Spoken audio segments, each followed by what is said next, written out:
અમરેલી જિલ્લામાં ધોધમાર વરસાદ. જાફરાબાદ ધારી ગીર પંથકમાં ભારે વરસાદ. પીપાવાવ પોર્ટ ફોરવે હાઈવે કરાયો બંધ. સ્થાનિક નદીમાં પૂર.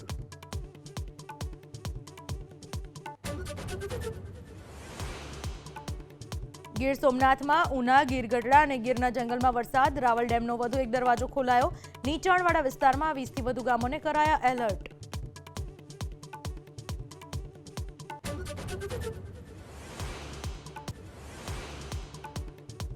ગિરનાર રોપવે કરાયો બંધ. ખરાબ વાતાવરણના કારણે લેવાયો નિર્ણય. ગિરનાર પર્વત ઉપર 16 કડાએ ખીલ્યું કુદરતી સૌંદર્ય.